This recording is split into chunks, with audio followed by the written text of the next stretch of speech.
7, o povo de Deus deve separar-se do mal. Essa é a lição de número 7,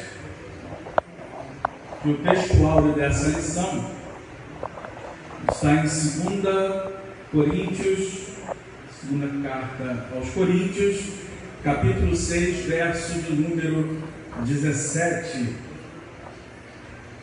textual diz o seguinte: pelo que saí do meio deles e apartai-vos, diz o Senhor, e não toqueis nada imundo, e eu vos receberei.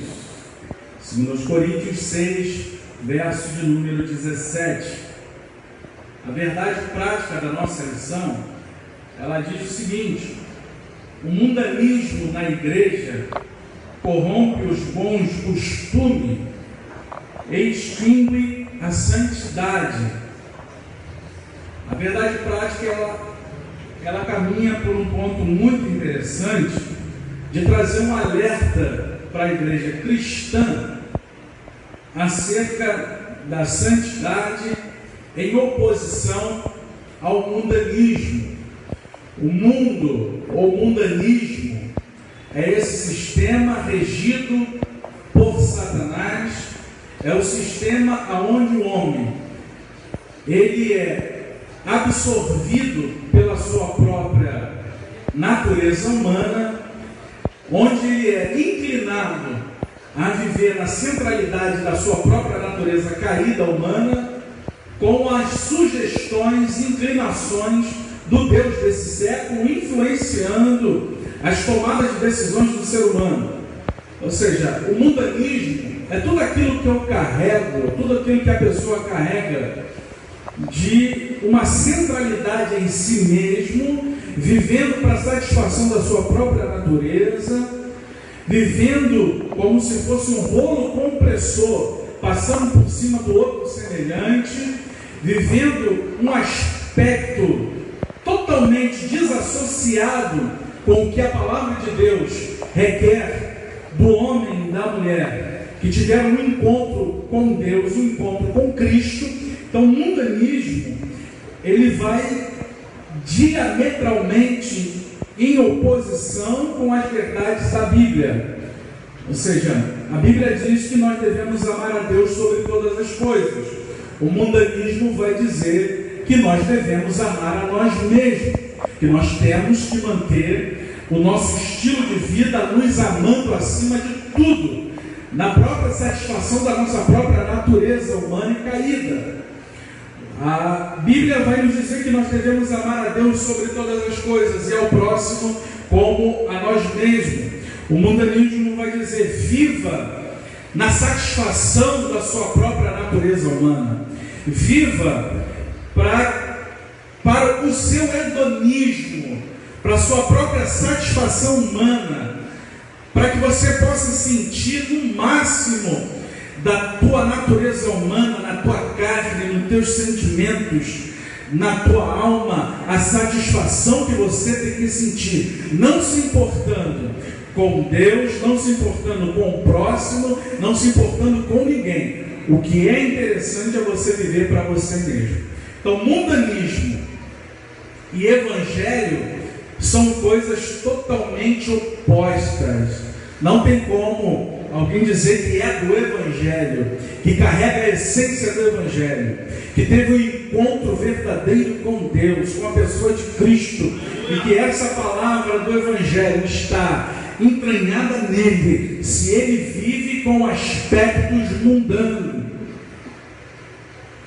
e não simplesmente em um aspecto exteriorizado, em que a igreja por muito tempo caiu num grande alçapão de querer dizer que alguma coisa em relação à estética seja mundano, mas o mundanismo está mais entranhado em sentimentos perversos, egoístas, de satisfações humanas, de desconstrução do próximo, de passar como um rolo compressor por cima de tudo e de todos para a sua própria satisfação.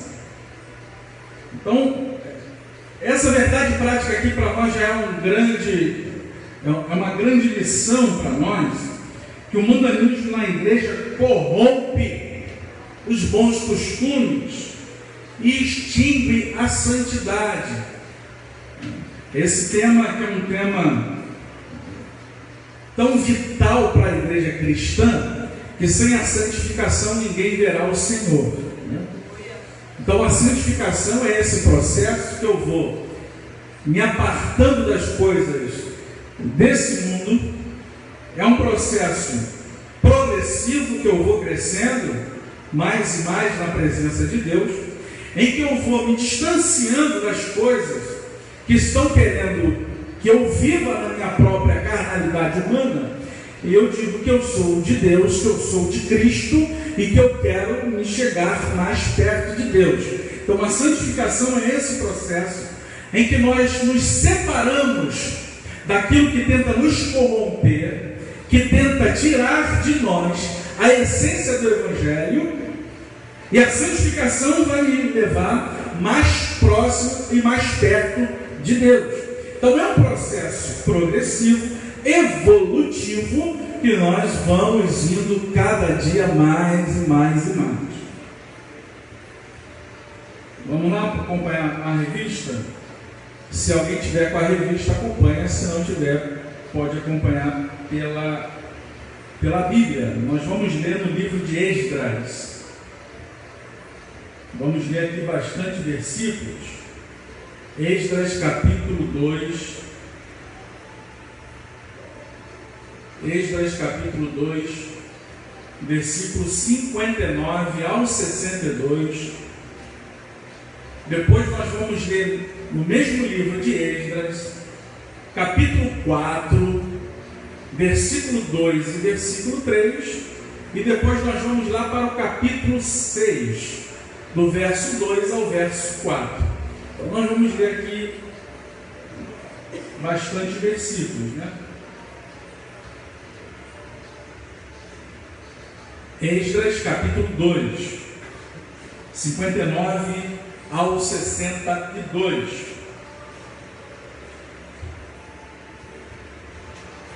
Também estes subiram de Tel-Melá e Tel-Arsa, Querube, Adão e Imer. Porém não puseram mostrar a casa de seus pais e sua linhagem. Se de Israel eram os filhos de Delaías, os filhos de Tobias, os filhos de Necoda, 652, e dos filhos dos sacerdotes, os filhos de Abaías, os filhos de Cós, os filhos de Berzilai, que tomou mulher das filhas de Berzilai, Ogeli, Adita, e que foi chamado do seu nome. Estes buscaram o seu registro entre os que estavam registrados nas genealogias, mas não se acharam nelas, pelo que por imundos foram rejeitados do sacerdócio. Chegaram-se a Zorobabel, agora é o capítulo 4, verso 2. Chegaram-se a Zorobabel e ao chefe dos pais e disseram: deixa-nos edificar convosco, porque como vós buscaremos a vosso Deus, como também já lhe sacrificamos desde os dias de Esar-Adom, rei da Síria, que nos mandou vir parar aqui. Porém, Zorobabel e Jesua e os outros chefes dos pais de Israel lhe disseram: não convém que vós e nós edifiquemos casa a nosso Deus, mas nós a edificaremos ao Senhor, Deus de Israel, como nos ordenou o rei Ciro, rei da Pérsia. Capítulo 6, verso 2. E em Acmetá, no palácio que está na província da Média, se achou um rolo, e nele estava escrito um memorial que dizia assim: no ano 1º do rei Ciro, o rei Ciro deu esta ordem: com respeito à casa de Deus em Jerusalém, essa casa se edificará para lugar em que se ofereçam os sacrifícios, e seus fundamentos serão firmes. A sua altura de 60 côvados e a sua largura de 60 côvados, com 3 carreiras de grandes pedras e uma carreira de madeira nova, e a despesa se fará da casa do rei, e uma carreira se fará, uma carreira nova, e a despesa se fará da casa do rei.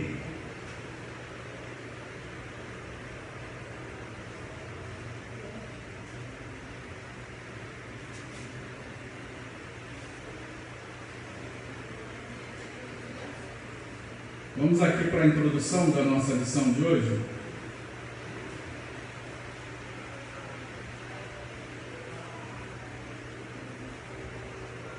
Na introdução da nossa revista diz assim: nessa lição iremos estudar os preparativos que os judeus fizeram para pôr os alicerces da nova forma de vida que eles iniciaram em Jerusalém, depois dos anos do cativeiro em Babilônia.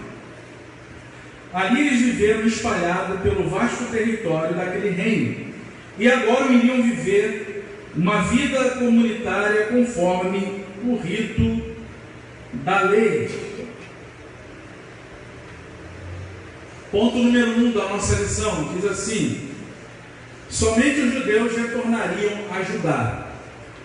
Para uma pessoa ser considerada apta para fazer parte do grupo que iria transferir-se para Jerusalém, exigia-se que desse prova de sua linhagem, que provasse ser realmente de Israel.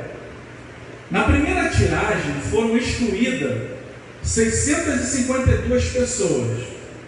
Até alguns filhos de sacerdote, cujos nomes não foram achados nos registros das genealogias, foram rejeitados como imundos, conforme nós lemos aí em Esdras capítulo 2, do 59 ao 62. Os judeus mestiços, nascidos de casamentos mistos durante o cativeiro em Babilônia, não fariam parte do grupo de judeus que retornariam a Judá. Somente aqueles que comprovassem a sua ascendência puramente judaica fariam parte daquele grupo. Deus não aceita a mistura do seu povo com o povo do mundo. Não pode haver comunhão da luz com as trevas. A história de Israel registrava uma amarga experiência nesse sentido. Quando os israelitas, libertados pela mão do Senhor, se preparavam para ir a Canaã, um grande povo de mistura não israelita queria acompanhá-los. Foi exatamente essa gente que durante o trajeto pelo deserto foi fonte inspiradora de murmuração. A Bíblia diz: estreita é a porta e apertado o caminho que leva à vida. Mateus 7,14. Não é lucro, e sim grande prejuízo alguém querer facilitar a entrada de mistura de gente, dando maior ênfase à quantidade do que à qualidade. Jesus disse: necessário vos é nascer de novo. O ponto 1, o comentarista aqui trabalha o sentido do povo se manter separado, né? Então, aqueles que estavam regressando agora do cativeiro, e eles só poderiam regressar se eles se mantivessem com a sua pureza, ou seja, não se misturassem no sentido de se dar em casamento de terem filhos, descendentes com outros povos e tivesse essa mistura. Então, o padrão era um padrão para demonstrar para os israelitas que eles teriam que se manter um povo puro, um povo separado, um povo que, apesar de estar dentro de um país, apesar de estar dentro de uma cultura, apesar de estar dentro de costumes diferentes do dele, eles teriam que se manter puro, eles teriam que manter a sua pureza e não se misturar com outros povos. E o grande exemplo que o comentarista traz aqui para nós é quando os israelitas, eles foram libertos pela mão do Senhor e estavam se preparando para ir para Canaã, e quando eles estão indo, um povo vem também acompanhando eles nesse processo. E a Bíblia vai mostrar que foi esse povo que foi um canal de murmuração quando eles estavam indo para Canaã. Então a mistura foi muito perigosa para o povo de Israel desde os seus primórdios, desde os primeiros momentos da história, da trajetória do povo de Israel. Quando eles se misturavam, eles recebiam muitas influências negativas, não conseguiam guardar a sua própria essência, a sua própria consciência, a sua própria responsabilidade de saber e de entender que existia algo maior, que eles deveriam guardar a comunhão com Deus e se manter separado para não haver essa mistura. E o comentarista vai indo trabalhando nessa ideia, dizendo propriamente isso, que a Bíblia vai dizer que estreita é a porta e apertado o caminho que conduz à vida. Não é lucro e sim grande prejuízo alguém querer facilitar a mistura de gente, dando maior ênfase à quantidade do que à qualidade. E ele termina dizendo esse ponto de número 1, dizendo que Jesus disse: necessário vos é nascer de novo. A grande vitória da fé é quando a gente consegue manter a nossa vida e a nossa comunhão com Deus. A Bíblia vai dizer por diversas vezes que nós somos o quê? Peregrinos e forasteiros desse mundo. Nós não temos como fugir. Jesus disse para os seus discípulos: não peço que os tires do mundo, mas que os livres do mal. Nós estamos enxertados no mundo, nós vivemos no mundo, nós estamos dentro de um país, Brasil, estamos numa cidade, Rio de Janeiro, dentro de um bairro, Bom Sucesso, Vila do Pinheiro, onde sofremos influência do nosso país, da nossa cidade, temos os nossos costumes de língua, de comida, e estamos enxertados aqui. O grande desafio da fé é quando a gente consegue estar nesse mundo guardando a nossa comunhão com Deus, não se contaminando, saindo já do mundo. Fomos libertos pelo poder de Cristo, fomos resgatados através da mão de Jesus que nos alcançou e nos tirou. O que nós devemos fazer é estar atentos para que o mundo e esse sistema mundano não possa cooptar a nossa vida, no sentido da gente perder a nossa comunhão com Deus e voltar a praticar aquilo que a gente praticava. É a gente ter a consciência que agora nós amamos a Deus e temos a nossa vida em Deus, e que esse mundo não pode mais tirar a nossa comunhão com Deus. Se você está vendo que o mundo está tentando te puxar deixar para Ele, é a hora de você dizer: eu sou de Jesus Cristo. Espírito Santo, me dá força para vencer, me dá força para caminhar. Eu não posso largar a minha fé, eu não posso largar a minha comunhão com Deus, eu não posso deixar ir por água abaixo a minha vida espiritual. Essa manhã é a manhã que nós temos que estarmos com o nosso coração disposto a bater o martelo e dizer: eu sou de Jesus Cristo e não vou ceder para as armadilhas deste mundo. Espírito Santo, me dá força e capacitação espiritual para vencer toda a investida desse mundo maligno que tenta me tirar da presença de Deus. É estar no mundo, mas não ser uma vítima desse mundo. É estar no mundo e não ser dominado pelo sistema desse mundo. É estar no mundo, mas sendo o sal da terra e a luz do mundo. Glória a Deus. Resplandecendo como um astro, como diz Paulo. É identificar aquelas amizades que tentam de todas as formas te tirar da presença de Deus. É aquela voz mansa, tranquila, suave, de aconselhamento, que tenta fazer você viver uma vida na satisfação da sua própria natureza humana, egoísta, caída.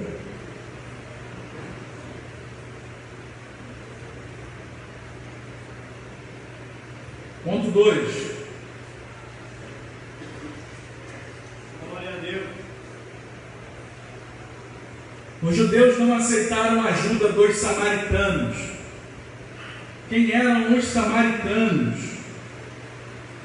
Os samaritanos eram uma mistura de gente, na sua maioria de origem pagã. Esse povo apareceu depois do ano 721 a.C., quando o reino de Israel foi derrotado pelo exército de Sargão II, e as 10 tribos do norte foram levadas cativas para a Síria. Por ordem do rei da Síria, foram trazidos povos de Babel, de Cuta, de Ava, de Amate, de Servavaim, e habitaram cidade de Samaria em lugar dos sacerdotes. E tomaram Samaria em herança e habitaram em suas cidades. Isso aí está registrado no segundo livro dos Reis, no capítulo 17, no verso de número 24. Posteriormente, o rei da Síria enviou-lhes um sacerdote dos israelitas para ensinar ao povo da terra o temor de Deus.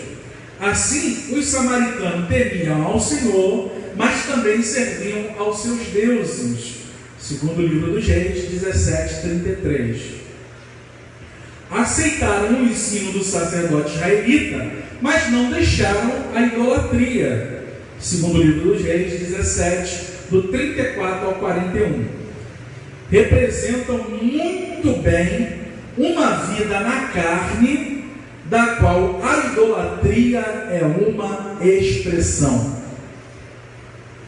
O ponto de número 2, o comentarista aqui descreve que os judeus não ajudaram a ajuda dos samaritanos. E o primeiro ponto é entender quem eram os samaritanos. Aqui nós vemos que os samaritanos, eles eram um povo misto. Que o rei da Síria mandou esse povo ir lá para Samaria, foram para Samaria, se juntaram com os israelitas, e lá em Samaria recebiam instrução dos sacerdotes, eles ouviam os ensinamentos, eles tinham uma espécie de um temor a Deus, mas continuavam com a idolatria. Ou seja, era uma vida dúbia, né? De um temor, um certo temor a Deus, e vivendo uma vida na idolatria. O comentarista termina esse ponto de número 2 e subtópico 1 dizendo o seguinte: os samaritanos aí representam muito bem uma vida na carne, da qual a idolatria é uma expressão. A idolatria é uma obra da expressão de uma carnalidade humana. É quando eu coloco algo ou alguém no lugar de Deus e faço desse algo ou desse alguém mais importante do que o Senhor sobre a minha vida. As imagens de esculturas, algumas pessoas fazem dessas imagens de esculturas o seu ponto de contato com a divindade, fazem sacrifícios, oferecem oferendas diante de uma escultura que rouba a glória de Deus, e as pessoas se inclinam a isso e vivem uma vida de idolatria. Agora, a idolatria, ela também tem contornos muito sutil. A idolatria pode também dominar a nossa existência. Quando eu me coloco, quando eu projeto a minha vida, a minha imagem, quando eu adoro a minha imagem, quando eu projeto na minha imagem uma imagem que se torna superior até o próprio Deus. Aí eu construo a minha imagem, uma imagem mais poderosa, e eu faço de tudo para que a minha imagem ela possa ser vendida e copiada, e eu me torno um amante de mim mesmo através da minha boa imagem e da minha reputação.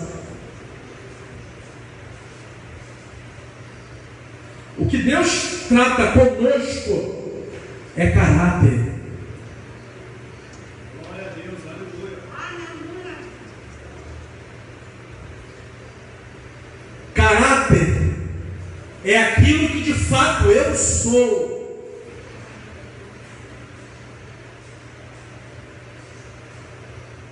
No recanto da minha casa, quando estou sozinho e ninguém está vendo,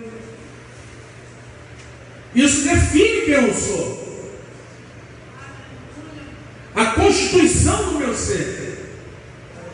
E a reputação? Reputação é aquilo que as pessoas dizem de mim. Eu posso construir uma imagem belíssima em que as pessoas consideram que eu tenho uma boa reputação, mas na realidade o meu caráter ele pode estar totalmente corrompido. E o que Deus quer tratar comigo, com todos nós, com o ser humano, é quem ele é de fato. Porque quem consegue fugir dos olhos vivos do Senhor? O salmista vai dizer: se eu for lá para o alto monte, lá o Senhor também estará.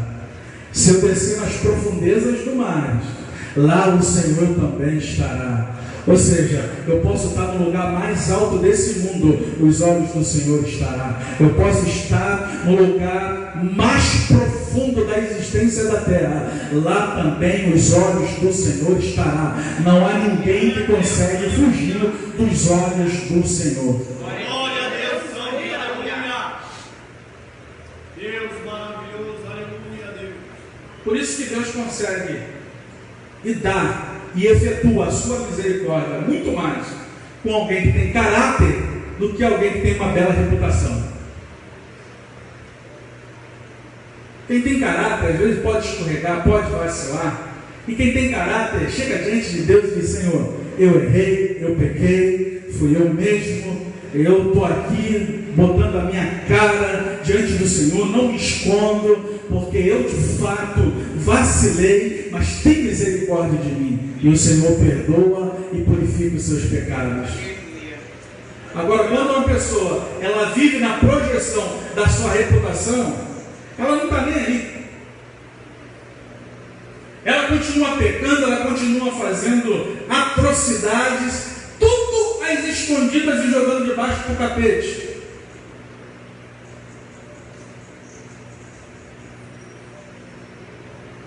E não consegue se dobrar. Lembra lá daquele exemplo que Jesus fala de uma forma extraordinária de quem sai justificado de uma oração? Lembra lá do cara que dizia o seguinte: Senhor, eu jejuo, eu dou dízimo, eu cumpro todos os rituais, Senhor. Eu não sou como esse publicano que está aqui. Esse camarada foi cheio de justificativas, cheio de boas impressões e de uma bela reputação em que os outros viam o que ele estava fazendo. Aí o outro pecador do lado não conseguia levantar os olhos aos céus, mas batia no peito e dizia: Senhor, tem misericórdia de mim, porque eu sou um pecador. Aí Jesus disse o seguinte: quem saiu justificado foi aquele que batia no peito e olhava as suas próprias misérias, o seu próprio pecado, o seu próprio erro, a sua própria queda, a sua própria frustração, o seu próprio declínio, o seu próprio erro. E não aquele que queria justificar diante de Deus. Meus irmãos, todas as nossas justiças são como trapos são trapos de imundícia diante do Senhor. A pior coisa é quando alguém se acha o bonzinho, o bambambam. Não. A gente faz como expressão do caráter cristão que está formado em nós. Eu não faço para ser reconhecido, ser aplaudido, ser ovacionado. Eu faço porque Cristo habita em mim. Porque o amor de Deus me constrangeu a tal ponto que eu agora amo a Deus sobre todas as coisas e amo meu próximo como a mim mesmo.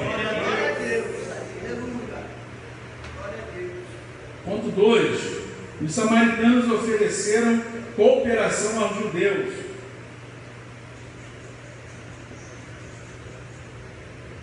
Quando os judeus começaram a construção do templo, os samaritanos ofereceram para cooperar. Os judeus, porém, rejeitaram firmemente a proposta. Igualmente, quando a construção dos muros, a cooperação dos samaritanos foi recusada. Neemias 6, 2 e 3. Essa atitude é bíblica, pois a Bíblia manda que nós devemos nos afastar daqueles que não têm a sã doutrina. Igualmente, devemos nos afastar daqueles que têm uma vida irregular, como também daqueles que causam divisões. Ou seja, a orientação bíblica é para a gente manter uma vida de santificação daqueles que não querem se dobrar ao Evangelho, daqueles que não querem reconhecer os seus próprios erros, daqueles que não querem se submeter à correção bíblica, daqueles que não querem se submeter quando o Senhor o repreende e os corrige. A orientação é para a gente manter a nossa santificação e não sermos contaminados por fofocas, por pessoas que tentam de todas as formas semear a contenda, briga, discórdia no meio do povo de Deus.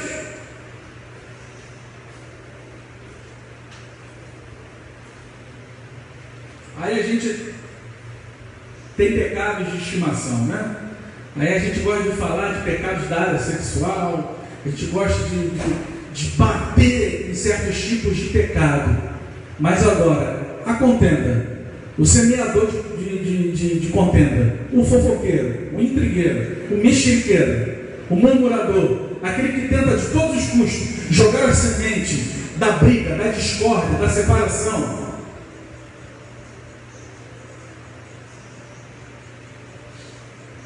Parece que às vezes, no seio cristão, há uma separação daquilo que é pecado, que se elencou como pecado, e aquilo tudo de pecado, que não está naquele grupo, a gente passa por cima. A gente pavimenta o nosso coração e podemos falar da vida do outro, podemos mentir, podemos semear contenda, podemos gerar discórdia, porque não está na esfera de pecados que a gente elencou, e que é pecado, e que podem ser mais destrutivos do que os outros pecados que a gente elencou como pecado. Sem perceber, o fofoqueiro vai perdendo a alma. Sem perceber, o semeador de contenda vai se tornando um instrumento de Satanás. Sem perceber, aquele que está ali para gerar a panela, a discórdia, a intriga, a separação, os grupos, não está vendo que está vivendo na carne. E pode ter todo o aparato religioso, pregar, cantar, orar, dons espirituais, está na carne. Quem vive em briga, em fofoca, semeando contenda, está na carne. Aleluia! 3. Os samaritanos procuraram apresentar-se com os judeus, casaram com as filhas dos judeus e deram filhas aos judeus em casamentos. Alguns caíram nessa armadilha. Esdras, capítulo 9, do 1 ao 2. Este assunto é tão sério e importante que merece um estudo em separado que iremos fazer na lição de número 12. Então terá uma lição, a lição número 12 vai falar sobre o casamento misto, o perigo do casamento misto, né? Então vamos deixar isso aqui para a lição número 12. 4. Os samaritanos tornaram-se inimigos dos judeus. Os samaritanos invejaram os judeus. Antes dos judeus terem chegado a Jerusalém, os samaritanos tinham uma certa liderança na região. Quando os judeus chegaram e começaram a sacrificar ao único Deus verdadeiro e adorá-lo, então a atenção dos habitantes da região passou para os judeus, e os samaritanos perderam a sua posição privilegiada e encheram-se de inveja. Isso sempre foi assim. Os fariseus tinham inveja de Jesus, os sacerdotes tinham inveja da igreja, e etc.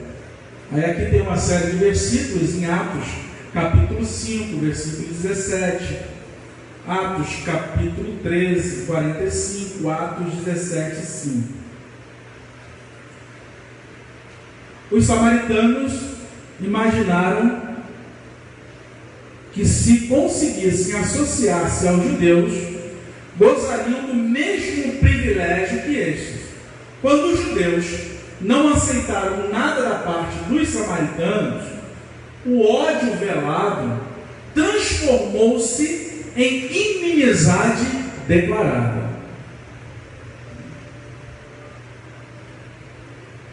O grande problema que aconteceu entre os judeus e os samaritanos,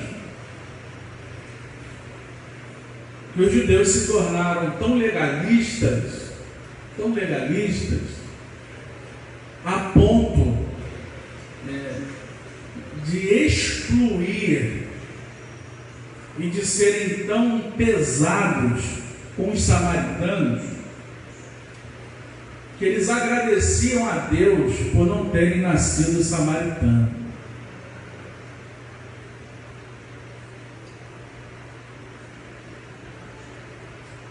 E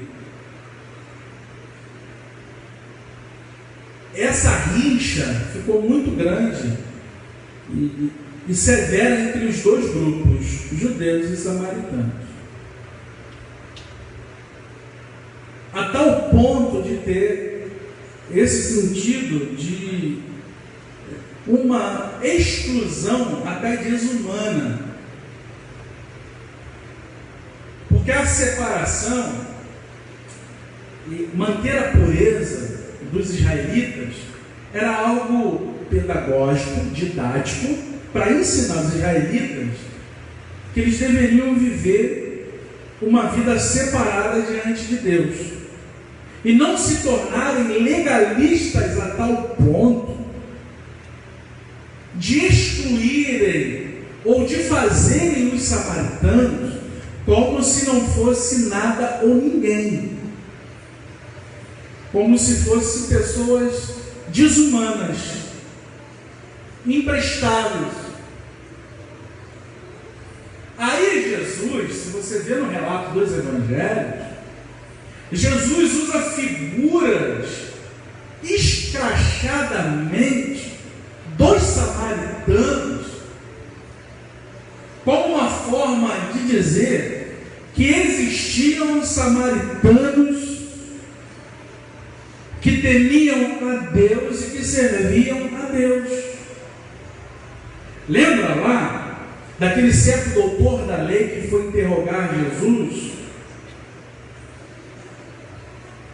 E Jesus conta aquela parábola do homem que desceu de Jerusalém, foi assaltado no meio do caminho, passou um levita, passou um sacerdote,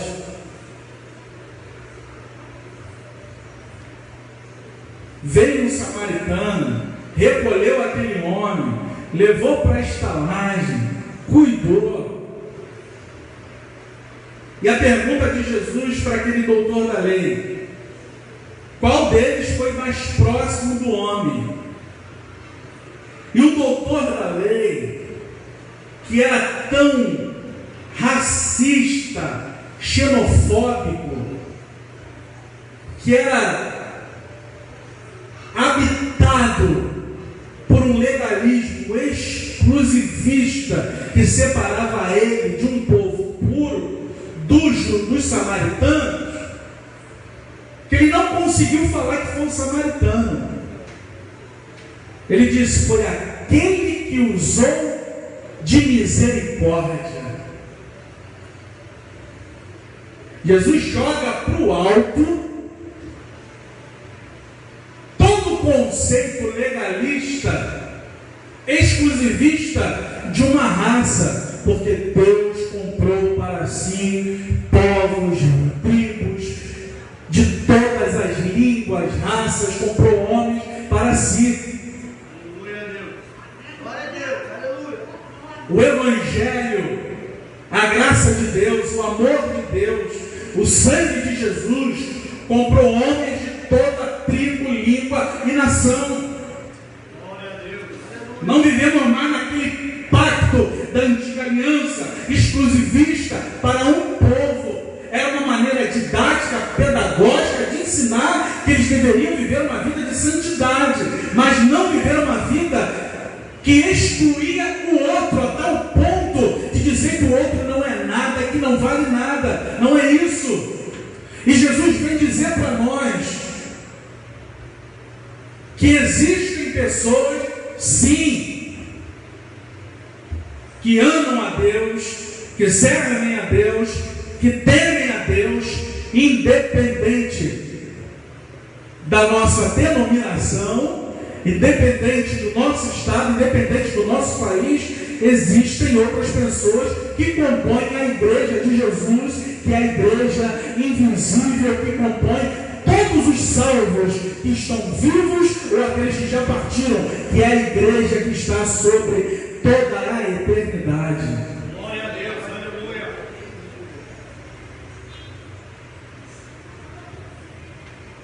3. Deus exige santidade do seu povo.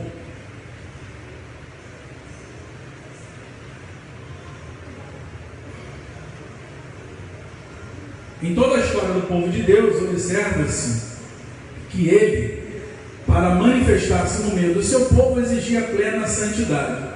Deus espera que seu povo esteja sempre em comunhão com ele, vivendo separado do mal. Ponto 1. Retornando do cativeiro, Israel separou-se do mal. Por isso a bênção de Deus os acompanhou, e eles conseguiram concluir a construção do templo e reconheceram que Deus fizera esta obra. É notório que Deus exige do seu povo a santidade. Desde o antigo pacto com Israel, Deus sempre exigiu a santidade. Na nova aliança, Deus exige da mesma forma a santidade para o seu povo. O que Deus requer de mim e de você é que a gente se aparte do mal. Glória a Deus. Que a gente esteja separado para Deus, rejeitando aquilo que é mal, que é perverso, que vai roubar a nossa essência diante de Deus. 2. Quando Josué se preparou para passar o Jordão, ele disse ao povo: santificai-vos, porque amanhã fará o Senhor maravilhas no meio de vós. Olha como a santificação ela é sempre uma marca registrada de Deus nas Escrituras, né? Santificação, seja santo, seja santo.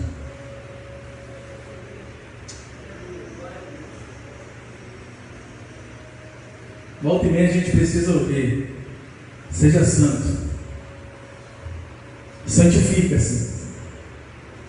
Volta e meia nós precisamos sempre estar com isso na nossa consciência. Eu preciso viver em santificação.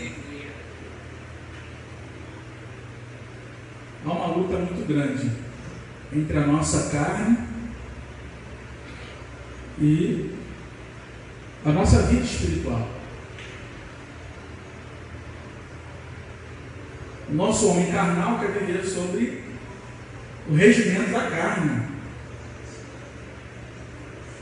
A santificação, ela está nesse equilíbrio da balança, dizendo o seguinte: você precisa viver separado para Deus, porque se você viver para a sua carne, você vai colher os frutos da sua própria natureza humana, caída, perversa, egoísta.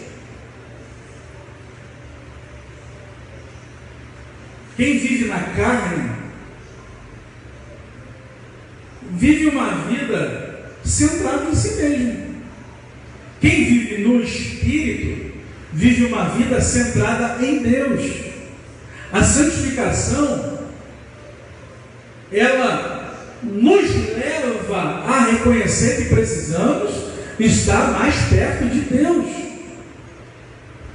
porque a carne ela grita, ela quer as coisas da carne, ela quer as coisas desse mundo, ela quer a satisfação humana. A santificação vai dizer: você não pode continuar na carne, satisfazendo o desejo da sua própria natureza humana.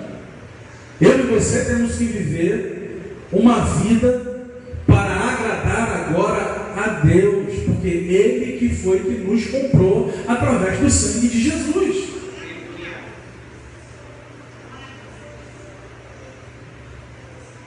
Três.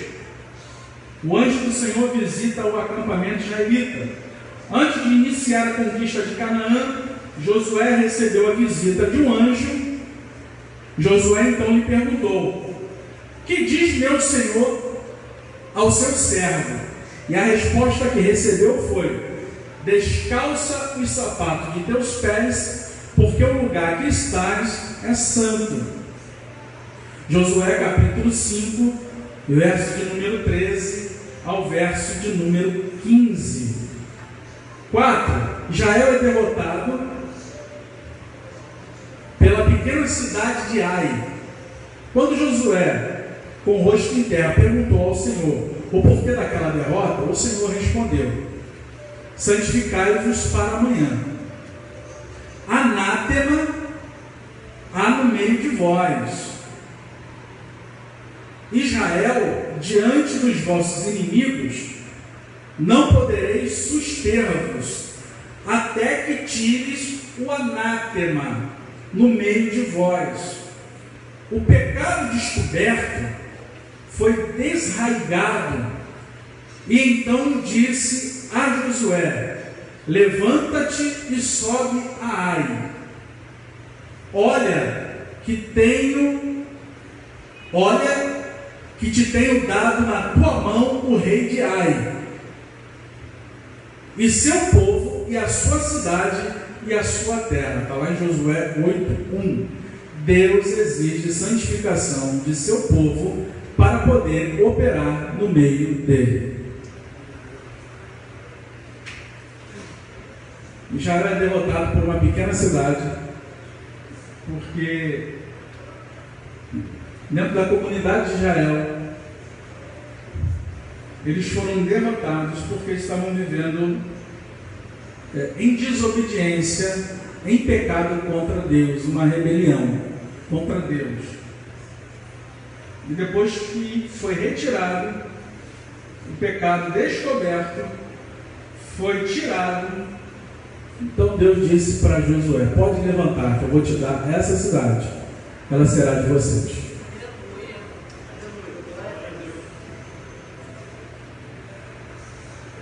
Às vezes a gente não consegue progredir na nossa vida porque a gente está amarrado no pecado.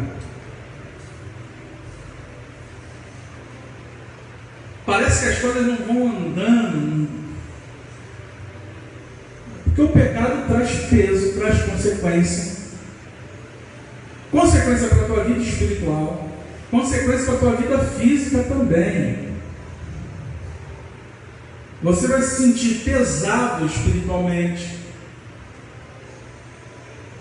Se você tem temor a Deus, você se sente envergonhado, e essa vergonha vai te levar ao convencimento do Espírito Santo a você se render e pedir perdão a Deus. Se a pessoa tem temor a Deus, se não tem, ela vai se afundando no pecado. E o pecado, além de peso espiritual, ele traz consequências também na nossa própria vida.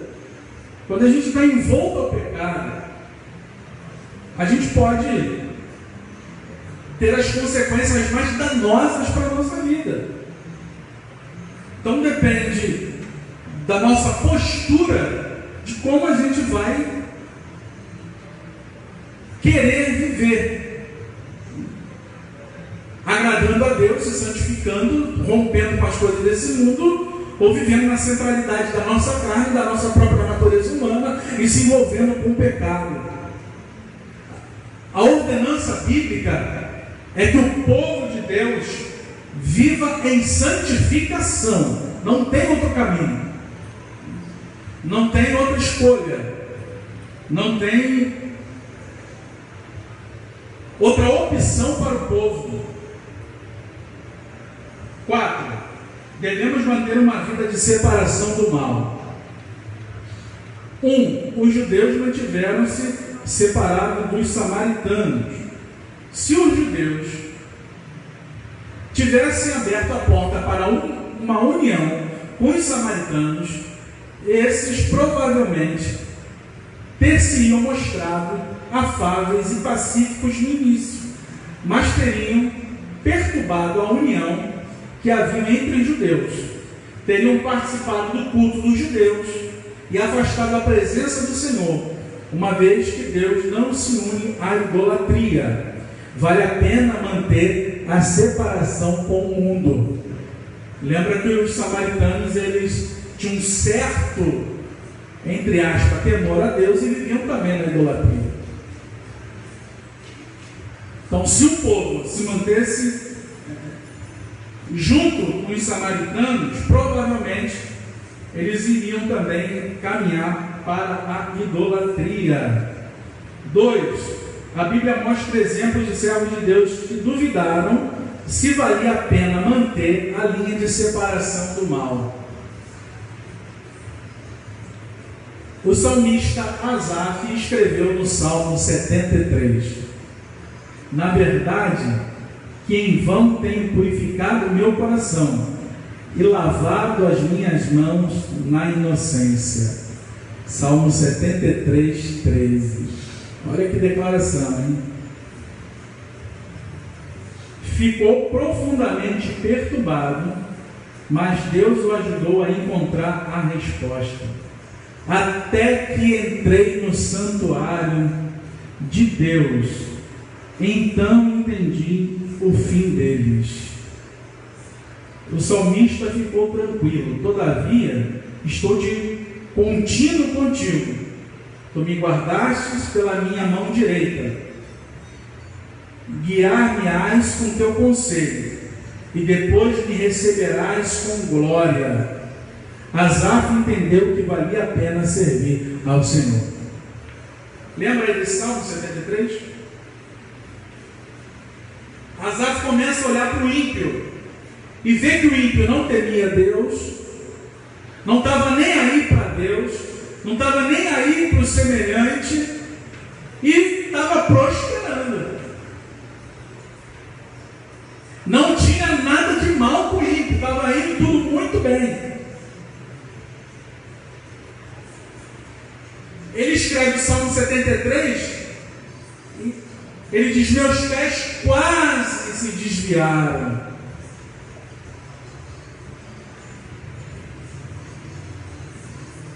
Vamos ler esse salmo, vale a pena a gente ler? Salmo 73.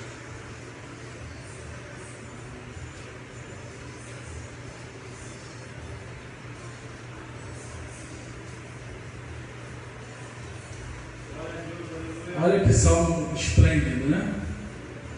Verdadeiramente Deus é bom para Israel, para aqueles que são limpos de coração. Mas quanto a mim, os meus pés quase se foram, os meus passos esteve bem perto de escorregarem, pois eu tive inveja do tolo, quando vi a prosperidade do perverso, pois não há faixas em sua morte, mas sua força é firme. Eles não estão em tribulação como os outros homens, nem eles se afligem como os outros homens. Por isso, o orgulho me cerca como uma corrente, a violência o cobre como vestimenta. Seus olhos destacam-se com gordura, eles têm mais do que o coração poderiam desejar. Eles são corruptos e falam perversamente no que diz respeito à opressão. Eles falam arrogantemente, eles põem a sua boca contra os céus e a sua língua caminha pela terra. Por isso, seu povo retornará para cá, e as águas de um copo cheio são espremidas para eles. E eles dizem: como Deus sabe? Há conhecimento do Altíssimo? Eis que estes são os ímpios que prosperam no mundo, eles aumentam em riquezas. Realmente, eu limpei o meu coração em vão, lavei as minhas mãos na inocência. Olha o que o salmista está dizendo. Ele está vendo o ímpio prosperando, ele está vendo o ímpio sendo opressor, ele está vendo o ímpio blasfemando contra Deus, ele está vendo o ímpio, o perverso, indo muito bem.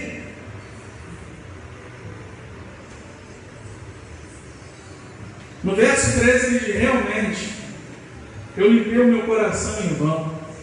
Enquanto eu estou aqui guardando a minha santificação, o ímpio está prosperando que não teme a Deus.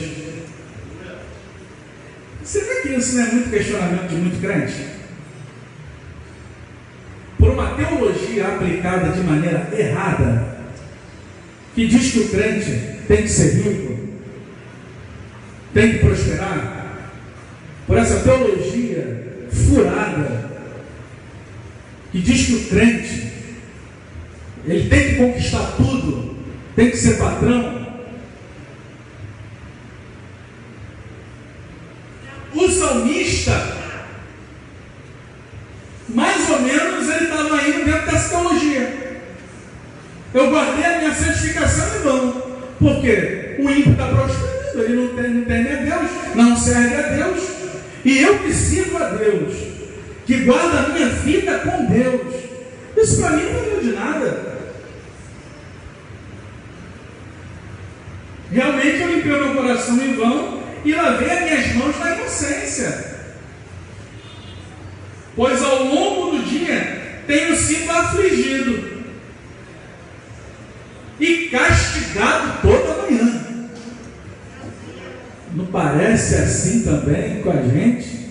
Tem tempos que parece que a gente tem sido afligido de dia e de noite. A coisa está ruim, está tudo fechado, céu cerrado, porta fechada. E a gente sendo, parece que um rolo compressor está passando em cima da gente, nada está indo bem.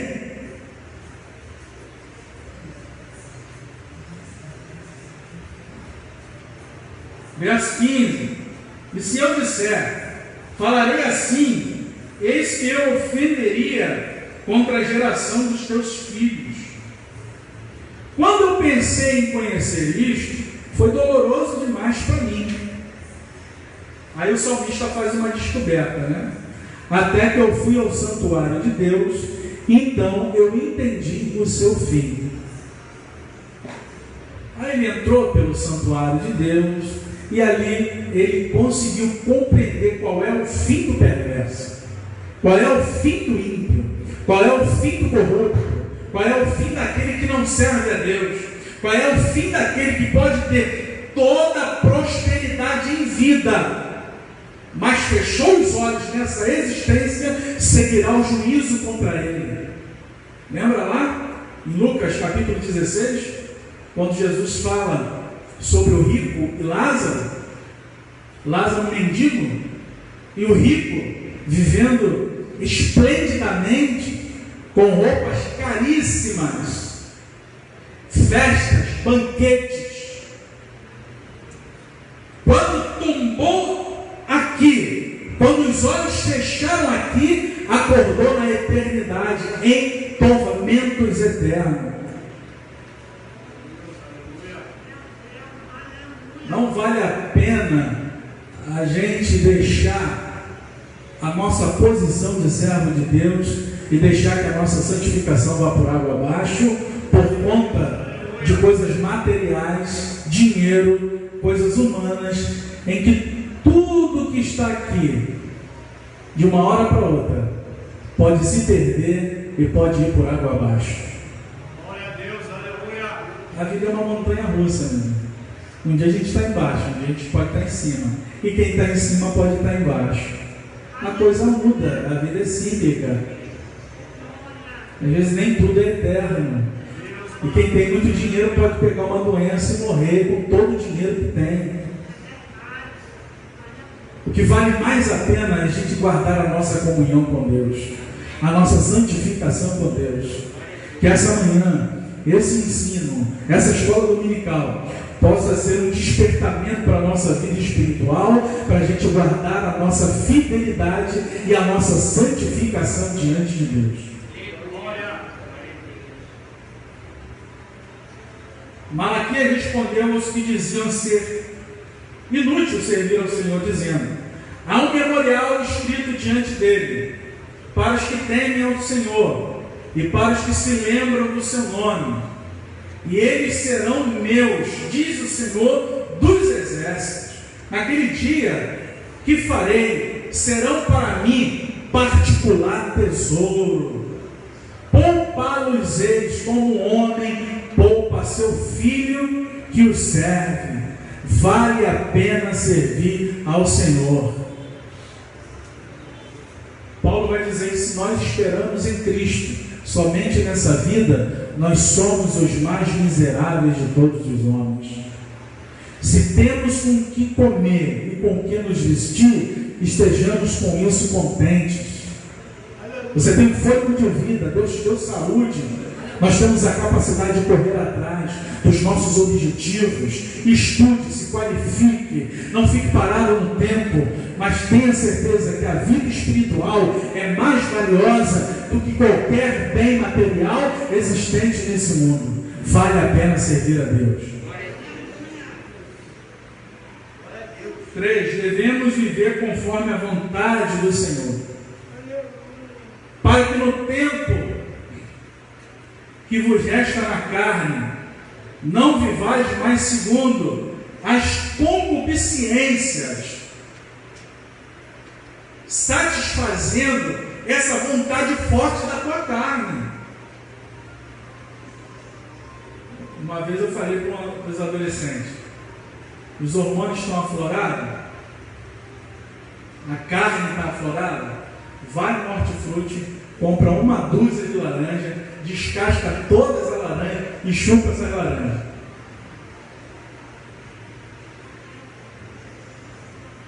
O processo de descascar essas duas laranjas, talvez o teu libido, o teu hormônio vai desfocar em outra coisa e você já não vai mais pensar naquilo. A concupiscência é essa vontade feroz da carne. Não vivais mais segundo as concupiscências dos homens, mas segundo a vontade de Deus. 1 Pedro 4:2. Qual seria então a vontade de Deus para conosco? A Bíblia diz: esta é a vontade de Deus, a vossa santificação. 1 Tessalonicenses 4:3. Já observamos que a santificação significa uma vida que se abstém das coisas que não agradam a Deus, conforme a palavra. Apartai-vos, diz o Senhor, e não toqueis nada imundo. 2 Coríntios 6:17. E aperfeiçoando a vossa santificação no temor de Deus. O temor do Senhor, ele é o princípio da sabedoria. 2 Coríntios 7:1. Devemos sempre muito desejar ser-lhe agradáveis. 2 Coríntios 5:9. Andando dignamente diante do Senhor, agradando-lhe em tudo. Colossenses 1:11. Guardando os seus mandamentos e fazendo o que é agradável à sua vista. 1 João 3:22. Aqui está algumas vontades do Senhor registradas nas Escrituras. Santificação, se separar daquilo que não agrada a Deus, se apartar daquilo que é perverso, desejar com o nosso coração ser mais agradáveis a Deus, andar de modo digno diante do Senhor, guardar o seu mandamento de amar a Deus sobre todas as coisas e ao próximo como a nós mesmos, fazer aquilo que é agradável a Deus. Glória. Aleluia. Glória a Deus. Quer entender qual é a vontade de Deus? A vontade de Deus é essa. É a gente ter uma consciência que nós pertencemos a Deus.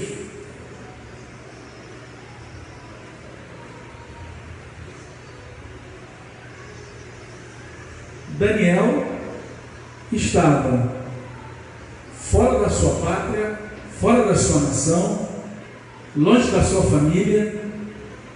Mesmo assim, continuou temente a Deus.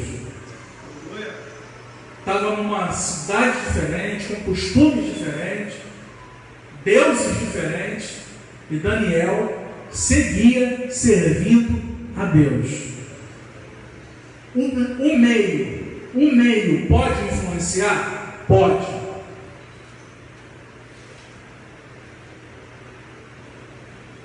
Agora, se você tem uma consciência e uma convicção,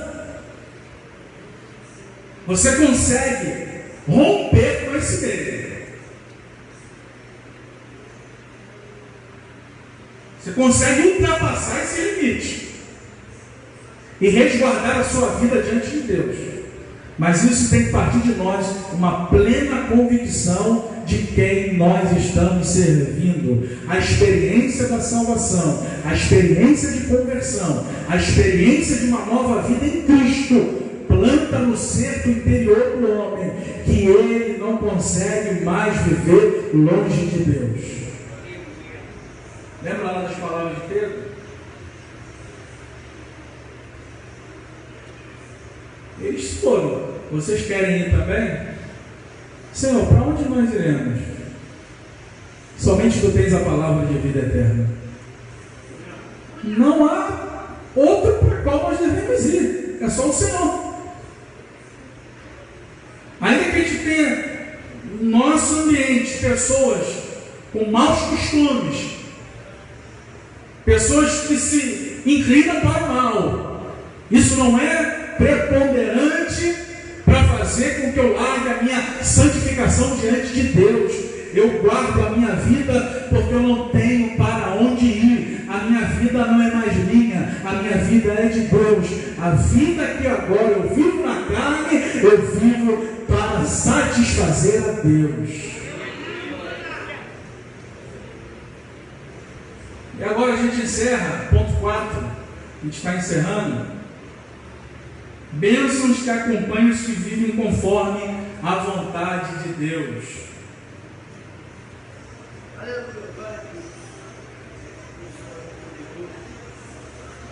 Deus garante aos que assim vivem plena vitória contra os ataques do diabo. O crescimento espiritual deles será garantido. Colossenses 1, 6 e 10. O Espírito Santo tem plena liberdade para atuar em suas vidas e eles tornaram-se preparados para serem usados por Deus em sua obra. 2 Timóteo 2, do 19 ao 21. E acima de tudo, aqueles que vivem segundo a vontade de Deus estão preparados para o arrebatamento. Aleluia! Vale a pena viver na vontade de Deus. Glória a Deus, aleluia.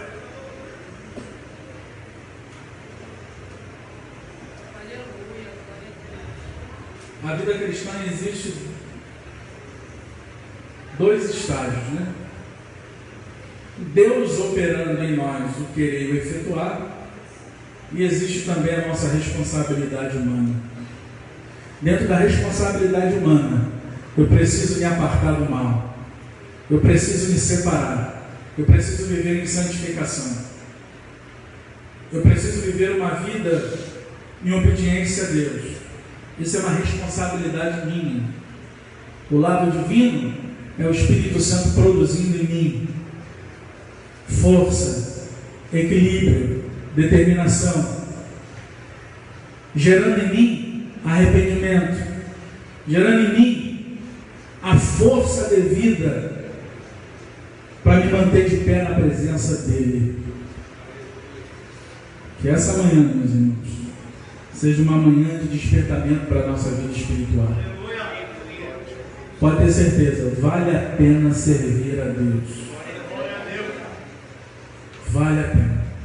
Desfrutar do amor de Deus é algo mais extraordinário que o homem pode perceber na sua vida. Quem foi amado por Deus, quem foi alvo do amor de Deus, quem respondeu esse amor de Deus e sentiu essa plena convicção de conversão, de experiência com Deus, não consegue viver longe da presença dEle. Às vezes a gente tropeça no meio do caminho, às vezes a gente tem alguns percalços na vida, mas a gente se levanta e volta para a presença dele, porque o Espírito Santo vai produzindo no nosso coração o arrependimento, o temor, e a gente se quebranta na presença dele. Vale a pena servir a Deus. Não é por causa de uma derrota, não é por causa que um pecado derrotou você, que você vai jogar tudo para o alto. Vale a pena servir a Deus. O Espírito Santo nessa manhã diz para nós: meu filho, minha filha, eu te levanto, te dou forças e te renovo na minha presença, porque eu tenho uma obra na sua vida. Eu não te deixei, não te desamparei. Você caiu, mas há renovo para a tua vida, há segunda chance. Eu levanto, eu restituo, eu coloco de pé, eu te dou capacitação para você se levantar e se reerguer na minha presença. Vale a pena servir a Deus. Vale a pena. O mundo está caótico, o mundo está indo de mal a pior, a corrupção é extrema, o homem é perverso, o homem é mau, mas vale a pena servir a Deus. Ele vai voltar para buscar a sua igreja e nós estaremos para sempre com o Senhor. Vale a pena servir a Deus. Amém. Vamos ficar de pé, vamos fazer uma oração. Aleluia, glória a Deus. Te louvamos, Senhor, nessa manhã. Tributamos a Ti a honra, a glória e o louvor, Senhor. Terminamos, Senhor, mais essa lição com a seguinte palavra: vale a pena te servir, Senhor. Vale a pena estar na Tua presença. Pai querido, nós queremos te agradecer pela experiência da salvação, pelo teu cuidado, pelo teu amor, por sentir na nossa alma, no nosso interior, um amor tão grande que não sentimos com nada e com ninguém, Senhor, mas é o amor do teu aconchego, é o amor do teu abraço, é o amor da reconciliação, é o amor da paz com Deus, é o amor, Senhor, dessa experiência viva de salvação para contigo. E nós te louvamos, te agradecemos, Senhor, por esse momento, Senhor, que estamos aqui, Pai querido, recebendo a Tua palavra, recebendo o Teu cuidado, recebendo o Teu amor, recebendo a Tua orientação, Senhor. Não permita que a nossa vida seja confundida, ó Pai querido, não permita que a nossa santificação ela seja jogada por água abaixo, mas nós queremos uma comunhão maior contigo, Pai querido, que essa manhã seja uma manhã, Senhor, de restauração da nossa comunhão, da nossa santificação, de aquecimento espiritual da nossa vida para contigo. Não permita, Senhor, que a nossa carne, que a nossa natureza humana, que a nossa natureza caída domine o nosso ser a tal ponto, Senhor, da gente se esquecer que nós devemos viver em santificação. Espírito Santo nos ajuda, fortalece, levanta, aviva, renova, coloca de pé, Pai querido, aqueles que caíram, aqueles que se deixaram levar pela sua própria natureza humana.